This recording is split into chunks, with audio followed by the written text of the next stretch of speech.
Amigos, bienvenidos a Radio Reconquista, el podcast oficial de Renacer Nacional, movimiento moral y político por el renacer de Venezuela.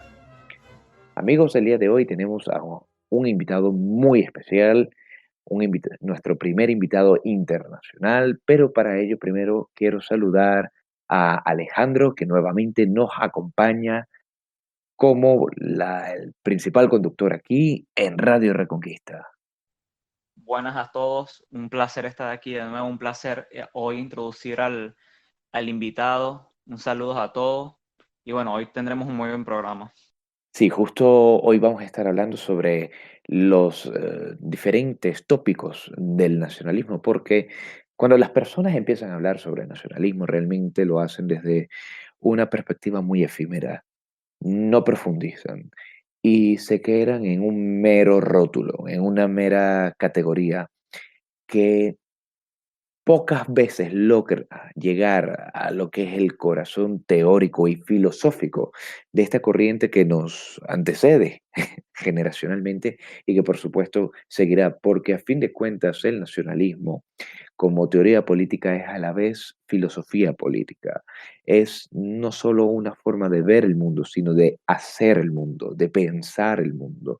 Y desde luego, cada nación, cada patria tiene una vía diferente, autóctona, que desde las raíces comunes que tenemos, que en nuestro caso, en esta parte del orbe, es la hispanidad, vamos perfilando esos rasgos característicos que eventualmente se van a ver mucho mejor reflejados en la acción política inmediata. Pues para eso tenemos a Román. Román es pionero del nacionalismo en Nicaragua. Él es conocido por ser el principal editor y escritor de una iniciativa llamada Albarda, Albarda Nicaragua. Román, cuéntanos, ¿qué es Albarda y quién eres tú? Muy buenas tardes, un placer estar aquí. ¿Y qué es Albarda? Bueno, Albarda yo lo envisiono como un enlace para todo lo que es el pensamiento de disidencia en Nicaragua, tanto el viejo como el que se está desarrollando. Y con decir que es un blog, creo que nos quedaríamos cortos porque yo lo veo como ya una fuente, por decirlo así, a la cual uno puede acudir para aprender sobre lo que es el nacionalismo y estar en constante construcción. Es decir, aunque por el momento nada más existe un blog, tenemos varias ideas para levantar otra clase de proyectos que puede que estén en las lejanías, pero por lo menos tienen suficiente base como para considerarlas. Ahora sobre esto, sí sé que Albarra nace, por lo que nos cuentas, como una iniciativa de orden intelectual, pero si no me equivoco, ha tenido sus brotes o ha tenido su repercusión en el plano de la acción política, por lo menos en el ámbito universitario nicaragüense. Cuéntanos.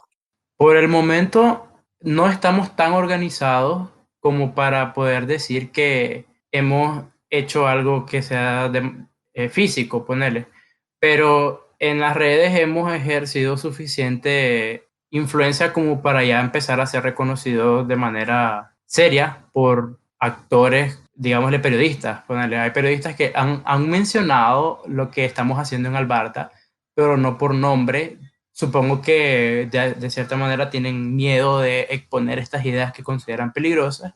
Y tenemos uno de nuestros camaradas, incluso fue a una entrevista una vez con uno de los partidos políticos que acá está haciendo como que más ruido, solo que él no es afiliado ni nada por el estilo, era nada más una entrevista donde conversaba sobre ciertas ideas introductorias a lo que podría ser la albardanería como realidad. Pero nos falta, en realidad nos falta más que todo gente, porque ideas tenemos hasta de sobra, diría. Tenemos más ideas de las que podemos escribir. Ahora, Román, si consideran peligroso las ideas que ustedes plantean, ¿por qué tú crees que es esto? Principalmente, ¿qué es lo que ofrece la albadanería, disculpa, para el presente político de Nicaragua?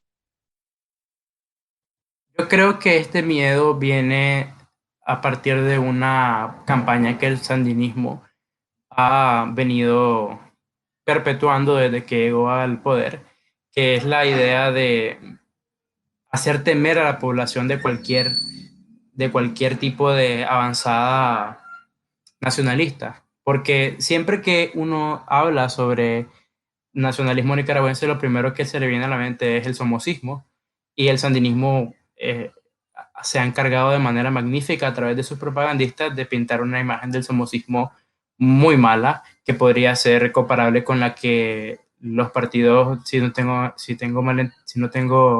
malentendido, allá en Venezuela han hecho con Marcos Pérez Jiménez. Eh, y en sí lo que la albardanería vendría a proponer es lo que se propuso en la vanguardia, pero de manera más integral. La vanguardia fue un movimiento político de inicios del siglo pasado que básicamente a través del arte predicaban la eliminación de la partidocracia. Es decir, Nicaragua es un país que ha estado en constantes guerras partidarias desde su fundación, siempre legitimistas contra este, eh, o sea, conservadores contra liberales ha sido casi siempre. Ha habido varias guerras y entre esas guerras extranjeros se han aprovechado para lucrarse con el país.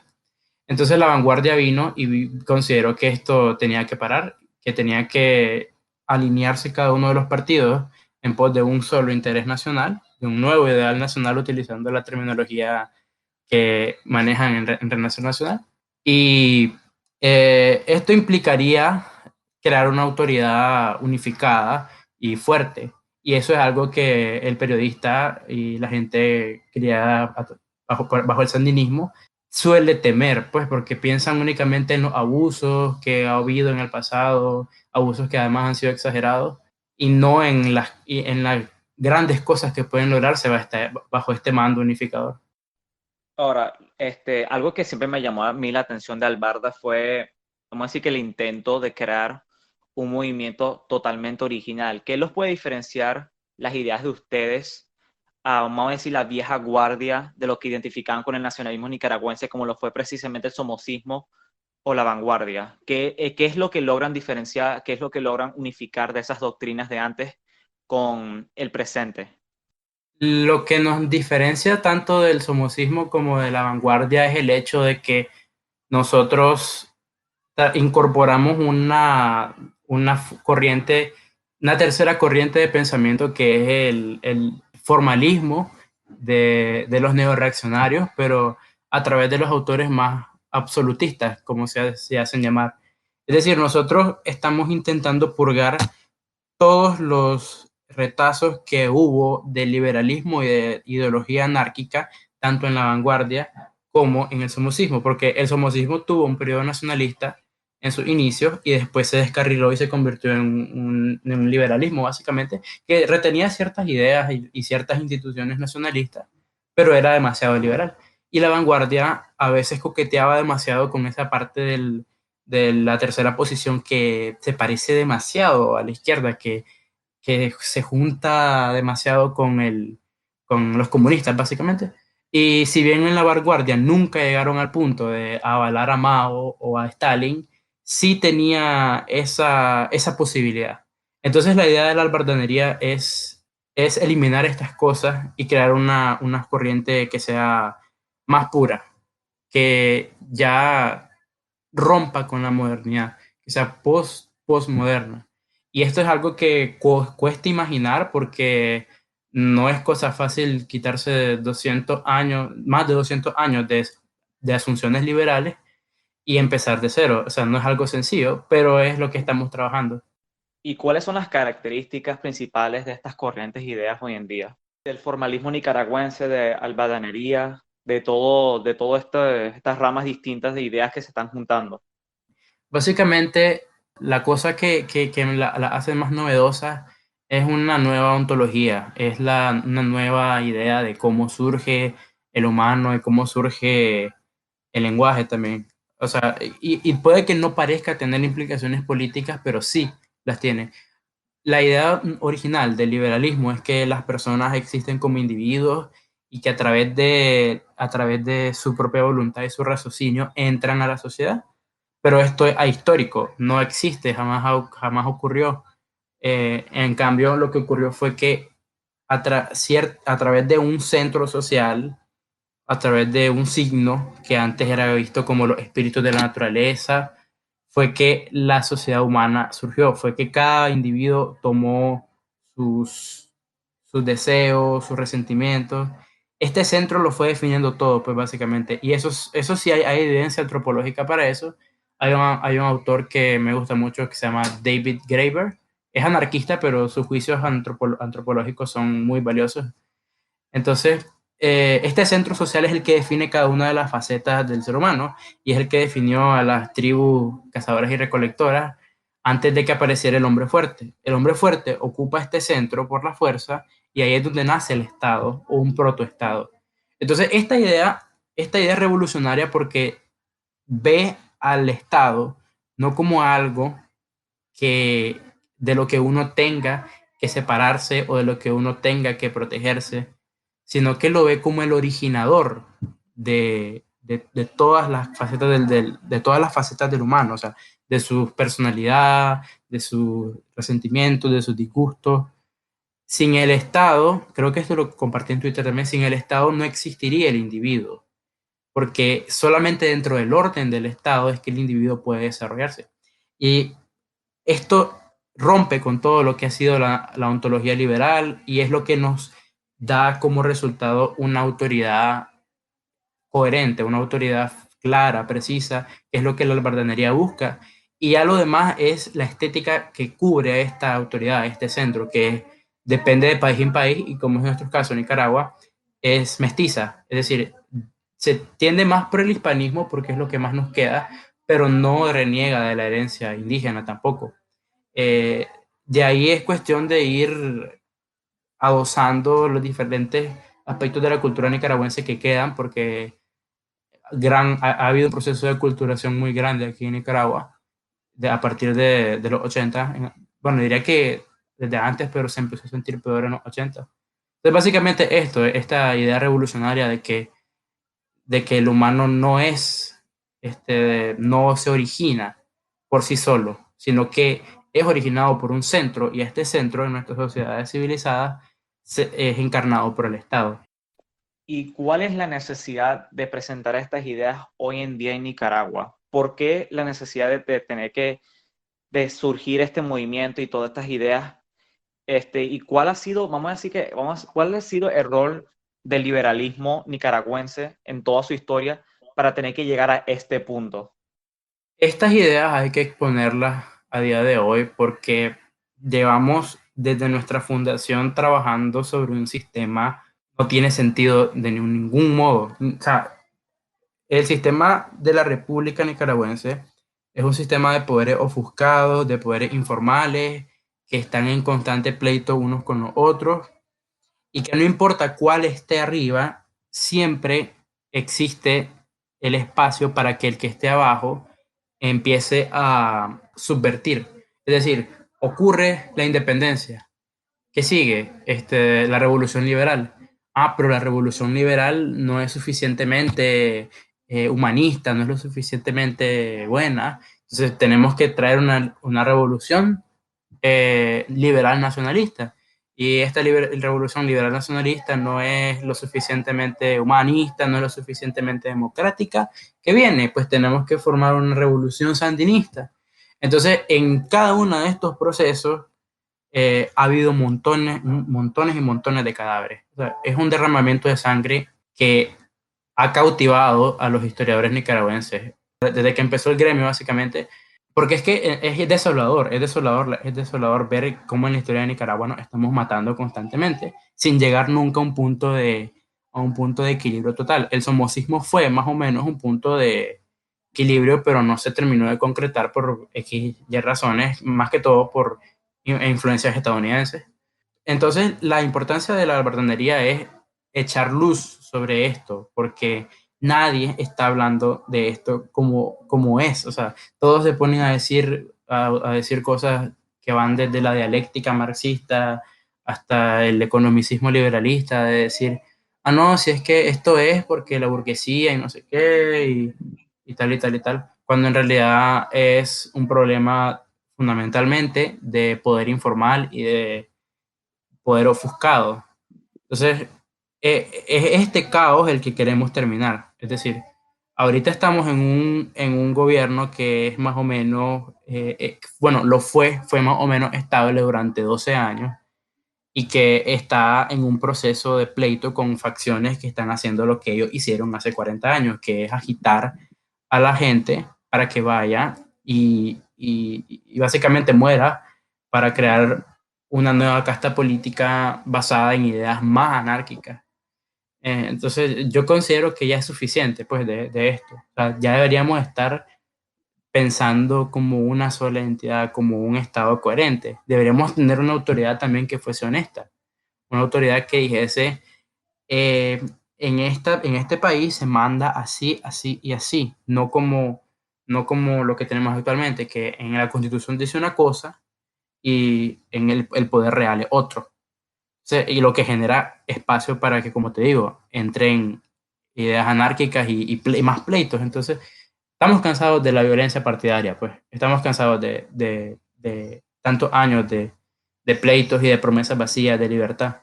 Y lo que queremos básicamente es orden. Sabiendo todo esto, y yo quería más que todo hablar sobre la historia reciente, donde en la historia nicaragüense el sandinismo ha sido protagonista total desde su época revolucionaria en la lucha contra el somocismo, luego en la lucha política buscando el poder y hoy en día que siguen en el poder.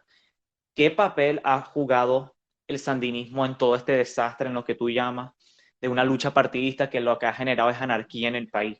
¿Qué rol ha jugado el sandinismo en eso? El sandinismo es una ideología muy interesante en el sentido de que muta demasiado. Por ejemplo, en los 80 el sandinismo estuvo, digámosle, cerca de romper con estas cuestiones partidarias porque era una tercera opción que por desgracia era más nociva que cualquiera de las demás, que capturó a toda la sociedad nicaragüense. O sea, lo que fue el periodo de 1979 a 1991 fue un experimento social muy, muy poderoso. O sea, fue digámosle, un centro de poder que fue el Frente Sandinista apoyado por Cuba y por la Unión Soviética y por la negligencia de los Estados Unidos y de otros países, capturó a la sociedad nicaragüense y la moldeó de una manera que no se había visto antes. O sea, por ejemplo, uno puede hacer comparaciones con la Revolución Liberal de Zelaya y bueno, no tanto revolución, sino el gobierno liberal nacionalista de los Somoza. Y es que ninguno de ellos se incrustó tanto en la sociedad nicaragüense como para que su arte, o sea, como para que su música, su literatura, o sea, todo esto quedase tan impregnado, porque ahora a día de hoy, la oposición al gobierno sandinista actualmente es sandinista. Es decir, el sandinismo tuvo tanto alcance en todos los demás partidos y en todos los demás lugares de la sociedad que ahora no puedes pensar más allá de lo que es el sandinismo. Y como te digo, es una ideología muy mutante, porque al inicio fue marxista-leninista con tintes maoístas. Cuando se fue del poder, tomó una faceta más chavista, socialdemócrata, ponerle, y en el poder es básicamente, es neoliberal, básicamente, aunque muchos de la oposición nicaragüense me van a decir que no, que Daniel no es de ninguna manera liberal. La cuestión es que sí, Daniel fue muy complaciente con las corporaciones estadounidenses y chinas. Entonces, básicamente es un neoliberal. Pero eso no quita que también en ese edificio haya cuestiones socialistas.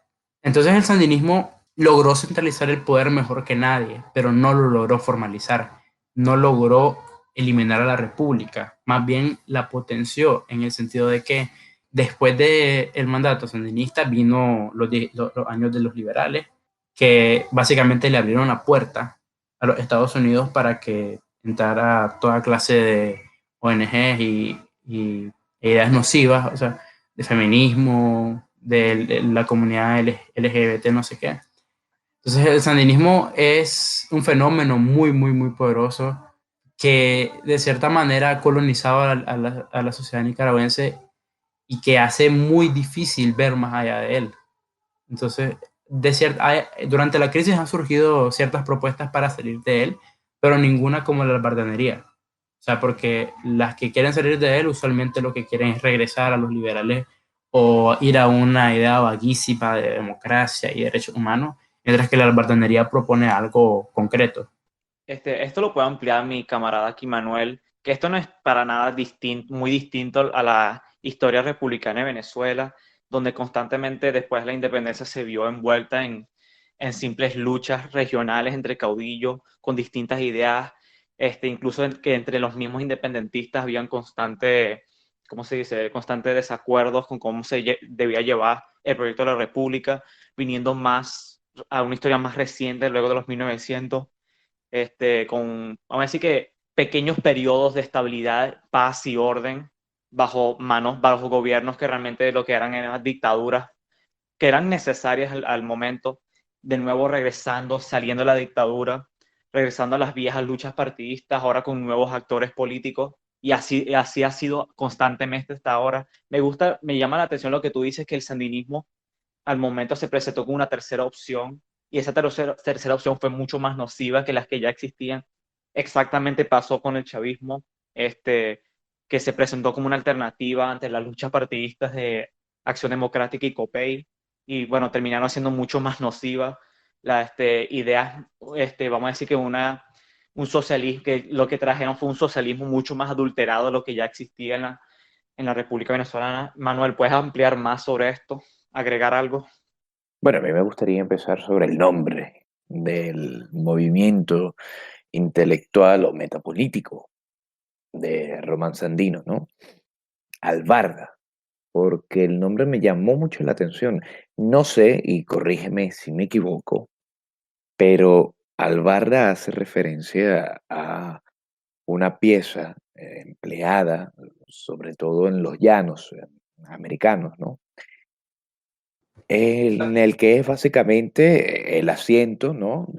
Donde va el llanero o va el jinete de un caballo, ¿no es así? Sí, así es. De hecho, el nombre surge de un poema de uno de los mayores, de los mayores intelectuales de la vanguardia, Pablo Antonio Cuadra. Y el poema es como una glorificación de la vida rural y al mismo tiempo es una imagen política de lo que era la Nicaragua en los tiempos porque habla de banderas de muertos y de cómo Doña Albarda, que va sobre el caballo, va andando y andando y andando y andando sin nunca tener un fin, pues. Y yo escogí Albarda porque me parece que, aparte de que o sea, es una imagen muy poderosa de lo que es Nicaragua en toda su historia como república independiente entre comillas, lo escogí porque me parece que la metáfora de la albarda, como esta fuerza unificadora que guía al animal a su destino, entra muy bien con lo que se busca de la autoridad coherente, de la autoridad unificada y propia. Porque no es tanto como un arado que se tiene que dirigir de manera externa, sino como la albarda la tiene que montar alguien, es decir, tiene que haber alguien arriba, o sea, y ahí tiene que haber contacto. Entonces me parece que va a la idea de una autoridad que esté, digamos, más alineada con lo que es la nación en sí. Y albardanería, el sustantivo, fue más bien como por casualidad. Me descubrí que la palabra existía, ya, albardanería ya era una palabra aceptada y significa como que gesto de burla, gesto de mofa. O sea, la albardanería es como bufonada, básicamente. Y me recuerda que los vanguardistas también hacían mucha burla hacia las instituciones republicanas de su tiempo. Tenían un diario que se llamaba La Reacción, donde publicaban un segmento llamado Ópera Bufa, donde hacían burla al presidente Juan Bautista Sacasa y a varios ministros. Entonces, albardanería, de cierto modo, es como decirlo así, nos estamos burlando también de lo horrible que está todo. Es como el honk honk, básicamente, solo que criollo y nicaragüense. Mm. Sí, por supuesto, totalmente. No, eso me hace recordar, y por eso quise empezar por el tema, por el concepto de albarda, porque un sociólogo y un gran letrado de la historia venezolana, y yo diría que uno de los principales mentores de lo que es esta senda ideológica que como venezolanos seguimos. Estoy hablando de Laureano Vallenilla Lanz. Él, en sus escritos, uno de los más importantes, Cesarismo Democrático, él hace referencia a ese concepto común que centroamericanos, digamos suramericanos, y las estepas más remotas del cono sur tienen en común. Y es esa figura del hombre a caballo, del jinete que rememora de una u otra forma los usos y las tradiciones que se nos fueron legados a nosotros por los europeos, porque digamos que el medioevo, la cultura, la filosofía, la teología y el orden establecieron en aquel entonces, que digamos es arquetípico para lo que viene siendo la civilización occidental, se mueve en torno a la figura del caballero. Y esa epopeya del caballero, ese guerrero que al mismo tiempo representaba un estamento propio dentro del orden societal, se nos transmite, se nos es transmitido a través de los barcos que llegan y traen a los caballos. El caballo llega aquí y es en los llanos venezolanos o en los llanos de Centroamérica o en los llanos del cono sur, donde va generando una suerte de hombre centauro, ¿no? Mitad hombre, mitad caballo. Eh, en el caso venezolano son los llaneros, en el caso de los argentinos son los gauchos. Desconozco el nombre autóctono, no sé si en Nicaragua hay uno, en Román. Pues en sí, esa figura del hombre a caballo, del caballero, acá siempre se asocia al campesino en general. De hecho, Al campesino en general. sí, los vanguardistas tienen muchos textos respecto a esta figura. Hay un poema de Luis Alberto Cabrales muy bello que se llama Primer Aguacero, donde habla del caballero, que extrañamente, o sea, no le llama como tal, pues, pero eh, extrañamente no menciona el caballo, pero se entiende su vida rural. Decía como alegre estaba el campo de azul y de blanco. Y el azul y el blanco también es como que la vestimenta era pues en aquel tiempo, la vestimenta del campesino, una eh, camisa blanca de Semana Santa, le llaman el poema, y un pantalón azul. Entonces, el jinete como tal se asocia a todo el campesinado, básicamente. Y el campesinado tiene una serie de características que la vanguardia definió como una suerte de nobleza y, y diligencia, sobre todo. Sí, Y de justo hecho, a eso toda, quería, ¿así? justo, justo a eso quería llegar, porque fíjate, el caballero feudal es noble. El caballero feudal es noble porque logró conquistar, porque logró imponer y porque, mejor dicho, logró defender lo suyo. El caballero feudal, ¿de dónde obtiene el título nobiliario, o nobiliario? ¿De dónde viene esa pureza de la sangre? De haber demostrado en combate su capacidad no solamente de guerrera, sino su disposición al sacrificio al servicio a otros, a la caritas patriae, al amor a la patria, porque en el caso medieval no era tan así, sino era más bien amor al reino y a la figura mm, de la lealtad que había entre los distintos estamentos. Pero cuando se traspola al caso hispanoamericano, el guerrero, primero la nobleza originaria que viene acá, es la nobleza que es transmitida a través del mito del conquistador. El conquistador hispánico, aquel que viene desde la península, atraviesa el océano y llega aquí para dar civilización, para evangelizar, esa sería la nueva nobleza y que de una u otra forma establece un patrón que diferencia al criollo del peninsular. El peninsular puede tratar de invocar alguna suerte de estirpe que pueda buscarse hasta los confines más pequeños, más difíciles de encontrar de algún rey antiquísimo.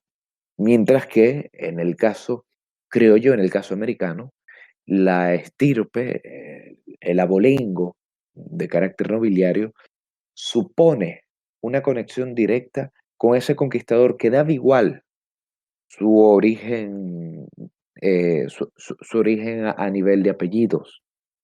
Lo importante era lo que logró en vida, que era el conquistar o fundar una ciudad. Y luego, digamos, el estamento trabajador, el campesinado, logra crear esta figura, esta nobleza del trabajo, esta nobleza del trabajo arquetípica en nuestras sociedades a través de la figura del llanero. Y voy a utilizar ese vocablo porque es el cómo conocemos a ese tipo de campesino, al campesino centauro, al llanero. Y algo que me llama poderosísimamente la atención es que Laureano Vallenilla Lanza establecía que en tiempos de caos quizá era necesaria la intervención de estos hombres rudos que, semejantes a los bárbaros de las estepas asiáticas, hacían una labor contradictoria de traer a través de sus lanzas, de la sangre, la civilización nuevamente. Entonces, tal parece que nuestras sociedades están condenadas a ir a estos extraños tiempos de caos, de turbulencia, de anomia, que finalmente son acabados gracias al caballo, gracias al temple, gracias a la albarda, gracias a la lanza. Y por eso nosotros en Renacer Nacional hemos querido también tomar un elemento estético y al mismo tiempo ético de esta mitología caballeresca criolla, ¿no?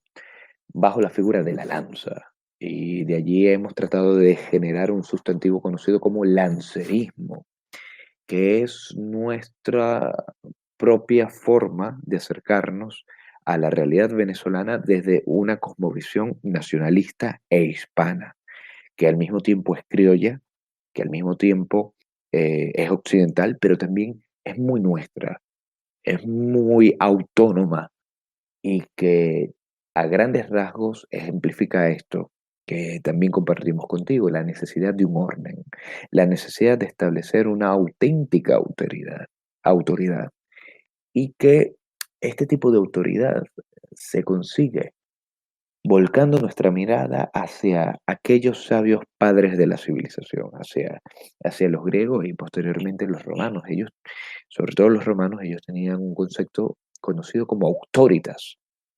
Y la autoritas, a diferencia de la autoridad como vocablo castellano, no se refiere únicamente a las potestades que tiene un rango de carácter público. No, se trata de las potestades que la sociedad de forma voluntaria reconoce a una persona sin que ésta tenga ningún tipo de nombramiento público. Es el autoritas que tiene la voz de alguien que es respetada por su congénere, por sus sociedades, por sus gentes. ¿Y por qué es respetado? Porque tiene un trayecto intachable, moralmente respetable. Y esa es la clase de dirigentes, esa es la clase política que necesitamos en nuestros países. Pero eso, por supuesto, requiere de la práctica activa de las virtudes, de la reconstrucción de lo que es el hombre como no animal político netamente, sino como el hombre con vocación de vocación de servicio a otros porque reconoce la dignidad humana. Y yo creo que este es otro concepto fundamental que debemos tener muy en cuenta. Algo de lo que estábamos hablando aquí tiene que ver con que somos una alternativa. Somos una alternativa a los principales polos existentes hoy en día, como es el caso del liberalismo por un lado o del marxismo por el otro. Y ese tercer camino nos lo da la dignidad humana, el reconocer que el hombre es algo mucho más importante, mucho más trascendente que un mero saco de sangre y huesos, sino que es capaz de crear, que es capaz de trascender, que no es un número, que no es una máquina, que no es un esclavo al servicio del Estado. A mí me llama mucho la atención todo lo que estás diciendo, sencillamente porque, especialmente aludiendo a la figura de Laureano Vallenilla Lanz, un hombre muy importante en la construcción del patriotismo venezolano, y yo diría que incluso muy importante, más decir que de la parte más desconocida del nacionalismo en general de Hispanoamérica, un hombre que simplemente dejó un legado, un hombre que dejó muchas ideas, yo diría que abiertas al aire, y como tú dijiste, nuestra propia cosmovisión de entender todo esto a través de lo que nosotros llamamos lancerismo, ¿no? Este, yo creo que simplemente en general, incluso con lo que decía Román sobre Albarda, una necesidad de generar una identidad propia, pues, fundamentalmente sobre ideas de autoridad y orden, y por qué esto es tan importante en nuestra sociedad hoy en día, de una sociedad totalmente anárquica, una sociedad globalista, este, independiente de cualquier tipo de identidad propia, de soberanía propia. Y bueno, sí, es muy importante todas estas ideas que se dejaron al aire, pero es una necesidad importantísima de tener que unificarlas, ¿no? Sí, por supuesto, aparte que hay distintas formas de verlo, ¿no? Hay algo que también me llamó poderosísimamente la atención y es el tema de la autoridad del orden y la república, ¿no? A ver, en principio, nosotros podemos hablar de que Venezuela, bueno, no solo Venezuela, sino cualquier país necesita un orden para ser próspero. Un país es una unidad política. Puede ser un país, puede ser una ciudad-estado, como en casos antiguos. Y el tema, como estábamos comentando, cada nación requiere de un orden para establecerse. Ahora, habíamos hablado de la república, pero es que la república tiene dos acepciones, una más conocida que otra. Y yo creo que también esto es uno de los puntos más violentos a nivel intelectual en los que debemos hacer énfasis. La república que nos han vendido, por lo menos en tiempos recientes, dista a lo que en verdad significa republicanismo en el sentido clásico, en el sentido de Cicerón o de Maquiavelo. ¿Por qué? Porque antiguamente la república fue el instrumento con que Roma logra establecer un orden legítimo para conseguir la prosperidad. ¿A través de qué? A través de un gobierno mixto capaz de integrar la autoridad de la monarquía, el amor por la libertad de la aristocracia y la vela por los derechos de todos propios de los comicios. Ellos trataban de integrar estas tres cosas, de modo que ningún estamento o ningún estrato de la sociedad solapara o viera solapados sus intereses por otros. Lo que sucede posteriormente es que después del siglo XVII y sobre todo durante el siglo XVIII, muchas sociedades eh, revolucionarias, antimonárquicas, se hicieron con el vocablo de república y de republicanismo para sintetizar su odio hacia el orden establecido, hacia el antiguo régimen. Y es por eso que el Club de los Jacobinos, una logia conspiradora, una logia de carácter masónica, retoma el concepto de república, pero con un norte completamente adverso a los intereses nacionales, adverso a las sociedades, y que, lejos de ser un verdadero grito, una verdadera búsqueda por la libertad eh, y por la patria, porque el ideal republicano clásico se sintetiza en patria y libertad. Esta nueva república hablaba de libertad, igualdad y fraternidad, pero una libertad, una igualdad y una fraternidad que terminaba sometiendo a cada uno de sus ciudadanos a la voluntad intransigente de la secta que gobernaría en lugar de los reyes. Es decir, derrocaron a la corona y al altar para imponer el dogmatismo de la razón, de la diosa razón.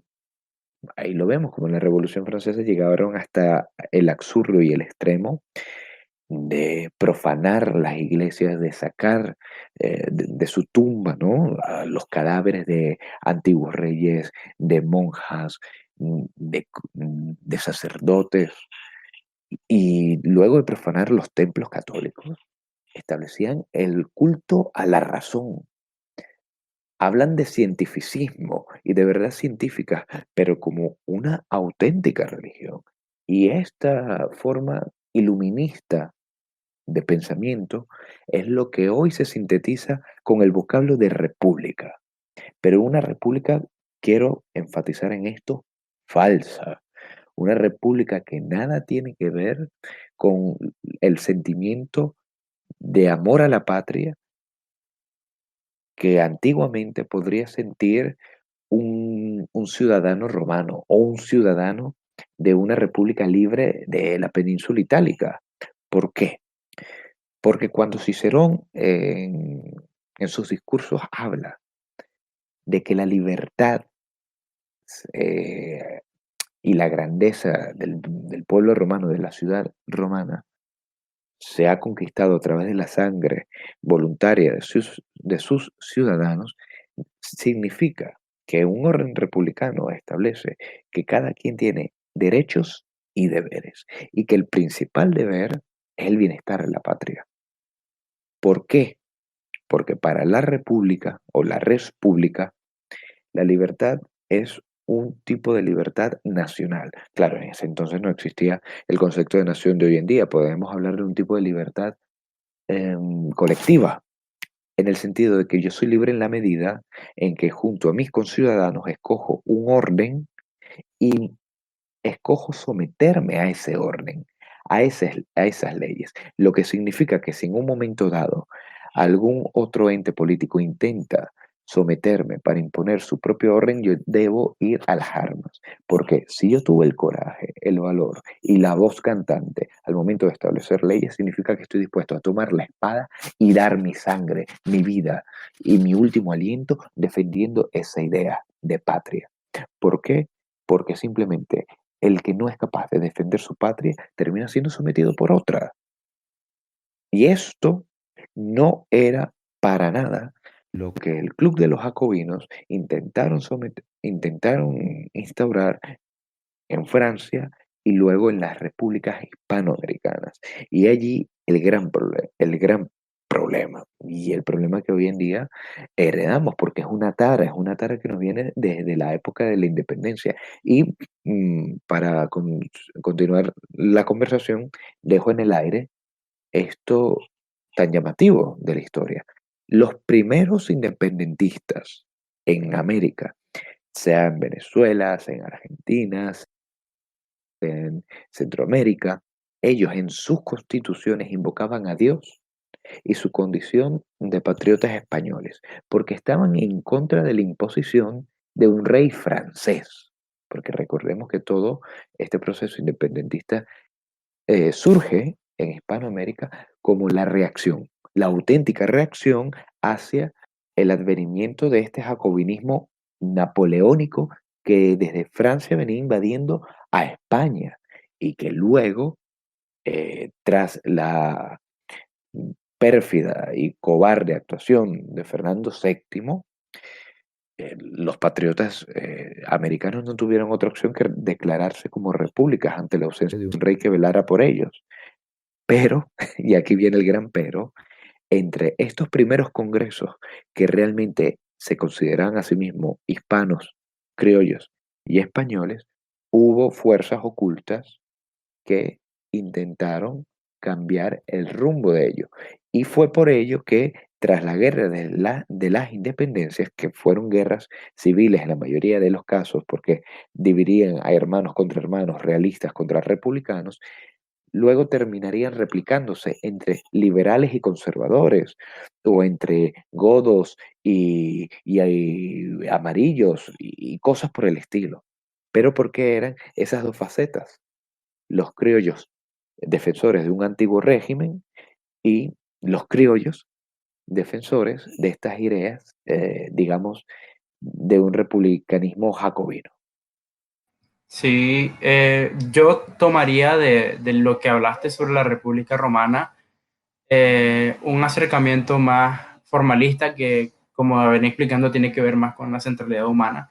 Y podríamos decir que la República Romana era una sociedad cuyo centro no estaba ocupado. O sea, el centro social, el centro al que todos hacían deferencia, o bueno, ese es un término como que muy calcado, aplazaban su resentimiento y dirigían sus deseos. Ese centro no estaba ocupado por una persona en particular, sino que estaba ocupado por una idea, una noción, como vos decís, de patria, ponerle, y de republicanismo, pongámosle auténtico. Yo utilizaría el término mos maiorum, que es la costumbre de los mayores, de los ancestros, como esta Efectivamente. idea, sí, como esta idea que tenían ellos como centro social. Pero a mí me gusta la idea del imperio en el sentido que le da Gustavo Bueno, el imperio generador, que Roma fue uno.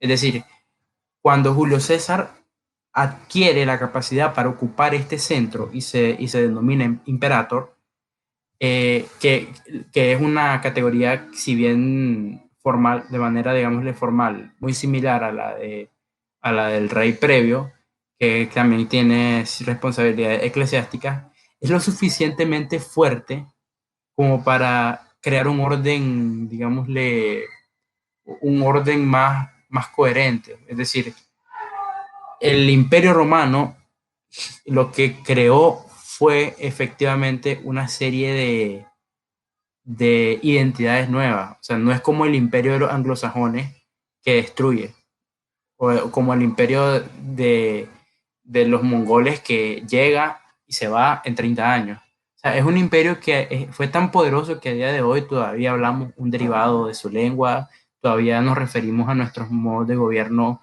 como a ellos, como ellos lo hacían.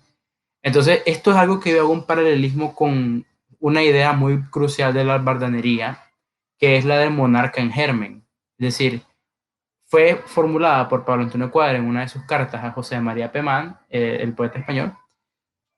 Y la idea es que las repúblicas actuales jacobinas tienen que irse. ¿Y cómo vamos a hacer eso? Entonces, lo hacemos a través de un cesarismo gradual.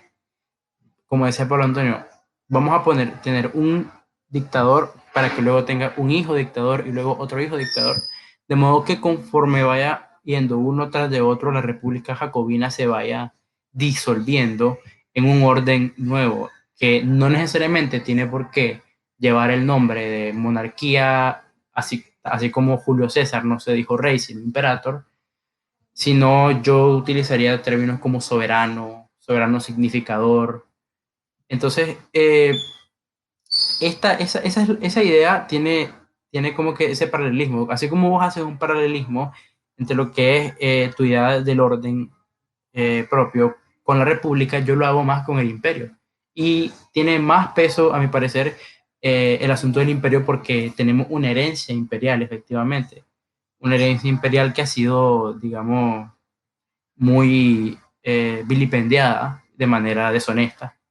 Entonces, el experimento del somocismo aquí en Nicaragua bien pudo haber sido esta idea del monarca en germen. De cierto modo lo fue en el sentido de que hubo una sucesión o sea, de la línea Somoza. Hubo Anastasio Somoza García, luego gobernó su hijo Luis Somoza de Baile y luego Anastasio Somoza de Baile, que era su hijo menor. El problema es que para Anastasio Somoza de Baile y para su hermano Luis, eso no era, digamos, algo deseable. Ellos habían sido criados como liberales en Estados Unidos. Ellos eran, diríamos, boomers con nuestra jerga actual. Y por eso el proyecto no tuvo, digámosle, no pasó de Anastasio primero, de Anastasio García. Entonces, la albardanería tendría que tomarse más en serio si es que llega al punto de ser un movimiento político ya con centros de poder en su haber.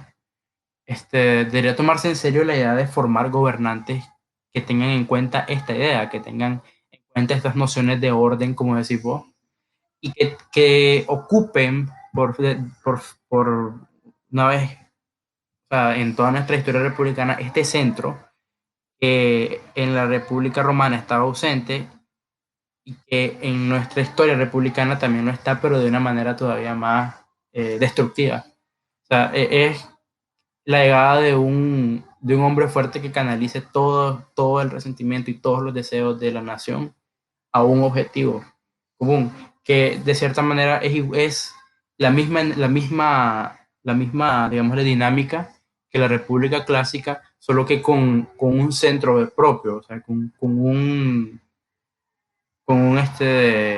soberano, un soberano encarnado.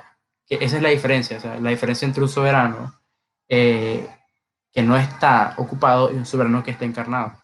Eso es desde el formalismo, pues, o sea, esas son las ideas que venimos manejando de la antropología generativa. Román, a mí me llama la atención en el manifiesto de la Albarda la diferencia que se genera entre el Rex y el Douche. No sé si lo estoy pronunciando bien, en realidad me disculpan.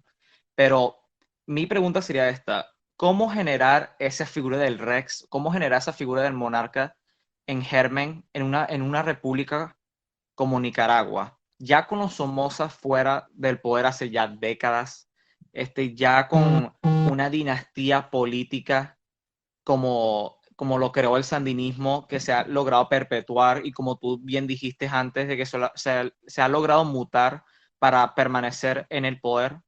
¿Cómo generar este monarca en germen en un país como Nicaragua?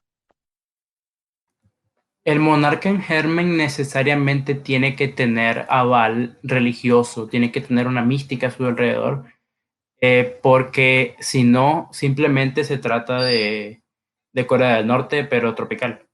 Es decir, Corea del Norte funciona, digamos, debería funcionar como una monarquía, pero carece de los aspectos, digámosle, religiosos que, guste o no, importan mucho. Los trata de emular y puede que de aquí a un par de décadas, quizás si no hay ningún tipo de interferencia, se genere ahí una clase de monarquía, pero informal, ponerle una... O sea, es súper irónico que un sistema comunista termine deviniendo en una monarquía, pero así es como funciona el poder. Así funciona el poder, tiene sus imperativos y sus propias necesidades. Aquí en Nicaragua, el caso de Ortega y del somocismo y tal, es que eh, restaurar la casa de Somoza es una cuestión demasiado complicada, demasiado difícil como para considerarla en estos momentos. Y apostar por un monarca en germen desde el sandinismo sería volver a repetir el error que tuvieron los vanguardistas de apoyar al monarca en germen, que era liberal. Es decir, puede que logres crear un gobernante que sea lo suficientemente basado, por decirlo de un modo, como para que ponga orden unos, qué sé yo, 10, 20 años. Pero si este no tiene claro su rol, no comprende que él es el centro y que debe delegar este centro para que la República Jacobina y todos sus males se vayan diluyendo. O sea, si no comprende eso, vamos a volver a repetir lo que ocurrió. Es decir, que vamos a tener un monarca en germen y dos vástagos liberales. O sea, que nos van a llevar otra vez a repetir el proceso. Entonces, la albardanería en este caso necesitaría apostar por un líder que entienda estas cosas. Es decir, no estoy seguro de que tal líder exista todavía, que sabemos puede que terminemos encontrándolo en nuestras filas, eventualmente lo terminemos haciendo en nuestras filas, pero eh, por un tiempo va a tener que optarse por una suerte de modelo republicano, probablemente a la clásica, pero la idea es acabar con esta clase de nociones de soberanía popular y todo eso, porque son ideas liberales y ahí está el germen para todo el caos que tenemos ahora. Eh, entonces, idealmente, mi plan sería eh, utilizar a los Somoza que tenemos vivos, es decir, a Anastasio Somoza Portocarrero y cualquier hijo que él tenga como este soberano, eh, por decirlo así, educados por una iglesia, o sea, por una iglesia que sepa su rol. Puede decir, yo apostaría por la fraternidad sacerdotal de San Pío X para la educación de cualquier heredero al trono de esta supuesta Nicaragua albardanera. Pero esto es algo que está muy lejos, muy lejos. Habría que plantear una praxis distinta para llegar a eso y eso es algo en lo que estamos trabajando todavía. A mí me podría ayudar aquí Manuel. La figura del monarca en germen, especialmente en repúblicas como las nuestras, Venezuela, Nicaragua, donde siempre existió la figura, vamos a decir, del caudillo, para controlar ciertas áreas del país, para lograr cierta influencia entre la población. Esta, esta idea del caudillo puede convertirse en el monarca en germen o es el monarca en germen. Yo quisiera hacerle esta pregunta a Manuel. A ver, vamos a empezar, por ejemplo, por el caso venezolano, para responderlo. Y tenemos que ver que luego de la guerra de independencia, por lo menos en el caso venezolano, que fue una de las guerras más sangrientas de separación con la metrópoli, en comparación con la mayoría de los casos de nuestros hermanos de continente, yo pudiera decir que Venezuela cayó en un estado de desintegración total, porque las instituciones monárquicas, las instituciones legadas por la corona hispánica habían desaparecido del todo. La mayoría de las élites gobernantes habían o perecido en los campos de batalla o simplemente habían optado por el exilio. Y había que organizar el panorama. Y es allí cuando surge la figura del caudillo que necesita ser el nexo institucionalizador a través de su persona. ¿Qué es el caudillo? Es la persona que a través del carisma y de las armas logra establecer un orden personal, autocrático, pero un orden, como en las sociedades más primitivas. Por supuesto, el caudillo es en sí mismo una patria a caballo y es por eso que los que seguían, en el caso de Venezuela, a José Antonio Páez, le decían le decían, ordene usted que usted es la patria. La patria no era Venezuela, era Páez. La patria era cada uno de estos caudillos que obviamente velaban por sus intereses. Algunos tenían una visión nacional mucho más elevada que el otro. Por ejemplo, el mismo José Antonio Páez. Sin embargo, esto no era tan popular y generaba guerras intestinas que se replican en casi todas las sociedades. A mí me recuerdan los episodios del caudillismo americano, me recuerdan a los episodios de las guerras entre las distintas dinastías, salvando las diferencias entre las distintas dinastías de shogunatos en lo que es el archipiélago nipón y también a todo lo que era antiguamente el duelo entre los distintos chamanes, entre los distintos guerreros sacerdotes que existían en Asia. Por ejemplo, aquella pelea de pequeños caudillos que hubo ante el imperio médico, ¿no? Antes de la conformación de Persia. Y, por supuesto, cómo evitarlo, esa gran guerra de distintos profetas que hubo en Medio Oriente y del cual el más famoso y el que logró imponer su doctrina y hasta llegó a imponer cánones religiosos fue Mohamed o Mahoma. ¿Qué pasa? Que obviamente ante esta guerra de caudillos se necesita uno superior, uno que tenga esa habilidad de ser germen, de ser generador. Y Laureano Vallenilla Lanz da con un nombre excelente para esto y habla del César demócrata. ¿Pero por qué César demócrata? Demócrata desde la perspectiva liberal o desde la perspectiva republicana jacobina. No, demócrata en el sentido orgánico de que absolutamente cualquier miembro de la sociedad puede solicitar ingresar a ese concurso público por el liderato de la nación. No importaba si venías de la nobleza, del trabajo, del campesinado, de la universidad, eso no importaba. Si tú eras capaz de hacerte con las armas y tener el carisma para dirigir a tus hombres hacia el poder y establecer un orden duradero, tú eras el César democrático. Y este César, que era capaz de, con su puño de hierro, aplastar las guerras intestinas y unificar a la nación, era el grito que buscaban nuestros intelectuales positivistas, eran aquel gran guerrero. Ahora, el cesarismo como corriente política no es nueva, no es nueva, obviamente, toma la impronta de Julio César, porque ven en él un tipo de dictador que es generador. Y de hecho, hay dos tipos dentro de la politología de dictaduras, la dictadura formal y la dictadura comisaria. Esto lo expone de forma fenomenal Carl Schmitt.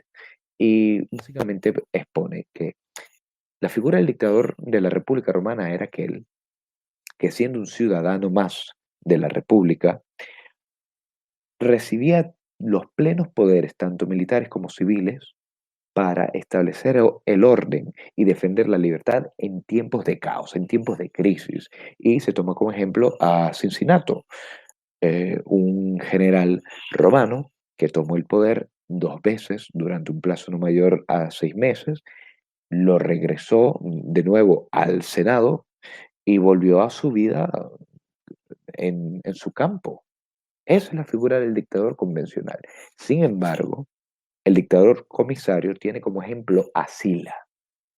Sila, dictador romano, pensó que el estado de decadencia al que el partido de los populares había llevado a la República Romana era tal que era necesario quedarse en el poder más tiempo, de hacer una auténtica purga y de establecer un nuevo orden. Es decir, la república decadente tenía que morir para que la nueva república de los optímates viviera. Y en base a este modelo arquetípico de la dictadura comisaria, porque establece no solo eh, patrones de mantener la ley antigua, sino de establecer nuevas leyes, nuevas normas y nuevos procedimientos, nace lo que se llama como cesarismo. El cesarismo llega a Francia a través de la figura del bonapartismo, que ve en Napoleón Bonaparte la respuesta como el hombre providencial que impone este orden y impone esta forma ante los tiempos turbulentos. Y es como existe un Zeitgeist, un espíritu del tiempo que se impone a los hombres. Y el espíritu del tiempo era Napoleón. Es por eso que Hegel, si no me equivoco, dice, no, miento, Goethe, dice, ¿qué es Europa? Ahí va Napoleón. ¿Qué es Europa a caballo?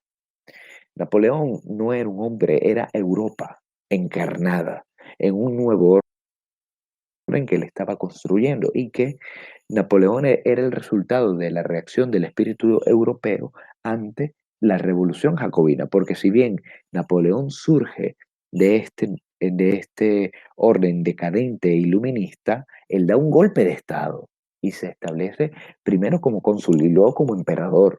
Y este espíritu del bonapartismo perdura mucho tiempo en Francia, hasta que es tomado por este regente conocido como Napoleón III, que une las nociones de cesarismo con la escuela del pensamiento positivista y llegan, por supuesto, a América.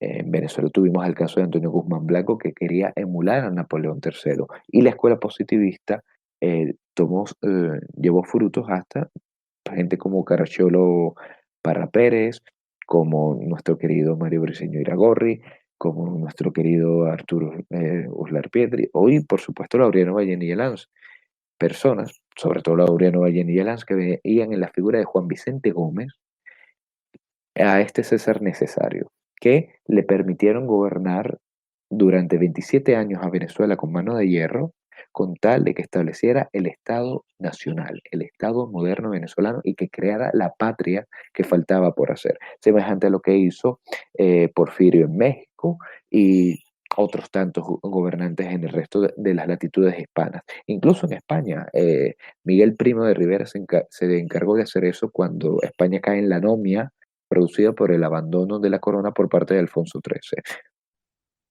Todo esto fue muy interesante. Yo quisiera dejar una pregunta para Román. En la crisis actual de Nicaragua, ¿realmente habrá alguna esperanza del rescate de una figura caudillista hoy en día para lograr todos estos cambios que hemos hablado? Pues es complicado, muy complicado, porque ya existe una figura que usurpa esa noción de caudillo, o por lo menos sus opositores se la atribuyen, de modo que pensar en caudillos, aparte de, en el caso nicaragüense de Ortega, es complicado. O sea, yo por lo menos no encuentro en ninguna parte de los partidos políticos ni en ningún lado en el ejército a un posible caudillo. Ninguno, o sea, ninguno tiene la madera ni tampoco, ni siquiera la estética, pues. Pero yo considero que es como decía Thomas Carlyle, que los verdaderos reyes no necesitan, digámosle, ser encontrados, ellos solo se presentan. Es decir, eventualmente la crisis va a terminar llegando a un punto donde va a ser todo tan caótico que donde menos lo esperemos, estoy seguro, va a aparecer una figura sobre la cual podamos ir detrás, como ocurrió en España con las rebeliones de Sanjurjo y eventualmente Francisco Franco. Entonces, actualmente en América Latina el problema es que, digo, Hispanoamérica, perdón, América Latina es anglicismo. En Hispanoamérica el problema es que estamos bombardeados por todos lados con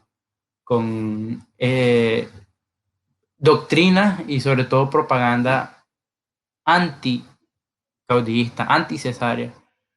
Tenemos por un lado a los que están en el poder desde la derecha, entre comillas, de entre el liberalismo, que te dicen que no, que tenemos que confiar en la democracia liberal, en el voto, en el parlamento y tal. Están los que están en el poder desde la izquierda vieja, desde lo que podría ser bueno, digámosle, el chavismo o el orteguismo, sandinismo, que te dicen que no, que todo sea en nombre de la revolución, que todo es en nombre del pueblo, a pesar de que ellos ocupan el centro y o sea, ellos ocupan el centro y quieren fingir que no lo hacen. Y de parte de la izquierda nueva, están hablando de un punto que es todavía peor, donde dicen que no, que el poder por sí solo ya es una realidad, que es posible que exista una sociedad sin poder, sin centro, que todos deberíamos simplemente, no sé, estar conectados a máquinas de placer y ser básicamente vegetales andantes. La cosa entonces es que esto es un sistema insostenible, o sea, va a tener que colapsar de un modo u otro eventualmente. O sea, estos tres poderes peleándose van a terminar creando un vacío donde una figura no solo va a aparecer, sino que va a ser imperativa. Es decir, los vacíos de poderes no permanecen cerrados demasiado tiempo, porque eventualmente aparece un general, aparece o sea, una figura que lo unifica todo. Es decir, el problema viene ya en ver cómo hacemos que esa unificación se perpetúe en el futuro. Cómo hacemos que el rey reine más allá de su muerte, o sea, que el caudillo gobierne más allá de su muerte. Entonces ahí es donde la idea de Pablo Antonio Cuadra, el monarca en germen, toma su relevancia. Porque ¿cómo hacemos que el rey gobierne, digo, que el caudillo gobierne más allá de su gobierno? Pues establecemos a su descendencia como, como su sucesor.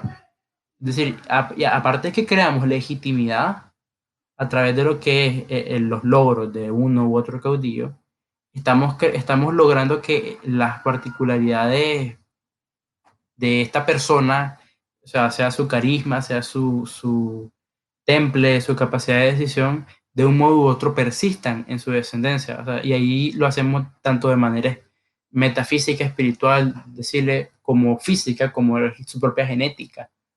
Y, y la educación obviamente tiene mucho rol, y por eso es que yo también abogo porque la fraternidad sacerdotal de San Pío X entre en el ámbito pedagógico, por decirlo así, como otros sectores de la Iglesia Católica lo han hecho.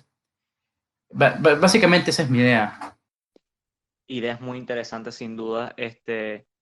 Ya incluso creo que hemos pasado de la hora, pero ha sido una conversación muy fructuosa, una conversación muy interesante con alguien que yo consideraría sin duda es el pionero del formalismo, sin duda el pionero del formalismo nicaragüense.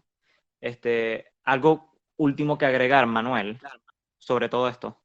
Sí, yo creo que lo que más nos une y lo que realmente identifica nuestro carácter es que somos una estirpe guerrera. Somos una estirpe guerrera que va en todo lo que se conoce como el continente hispano, el continente hispanoamericano, porque guerreros fueron nuestros padres, guerreros fueron nuestros ancestros, y guerreros debemos ser nosotros. Es en la lanza, es en la espada, donde nosotros encontramos ese vestigio de identidad que hoy nos hace tanto falta y que la única forma de emprender esta lucha, esta verdadera senda por una auténtica libertad, por una auténtica grandeza de los pueblos hispanos, es cerrar los ojos por un minuto y ver hacia adentro, buscar, escuchar y sentir como hispanos cuál es el latido del devenir histórico. Eso es lo que debemos hacer y no perdernos entre los cantos de sirenas de ideologías y de filosofías foráneas, que están completamente en contradicción con este auténtico espíritu criollo, que es lo que a fin de cuentas nos une a todos nosotros. Muy bien, muy bien. No lo puedo haber dicho mejor. Román, fue un gusto tenerte aquí. ¿Algo último que agregar?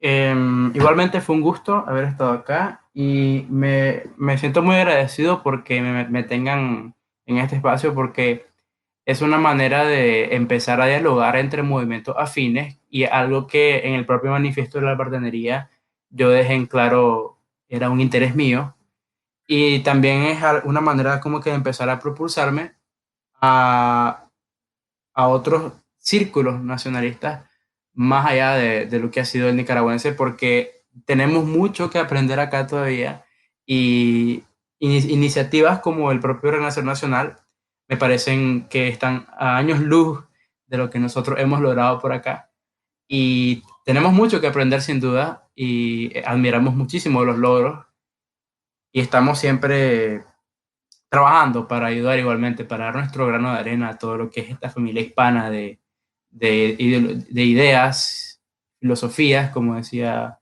Manuel, filosofías de orden, que no solo describen al mundo, sino que lo hacen. Bueno, yo realmente espero de que este tipo de conversaciones logren dar frutos para la creación de movimientos iguales, parecidos, de que la derecha disidente y todo el nacionalismo hispanoamericano logre crecer.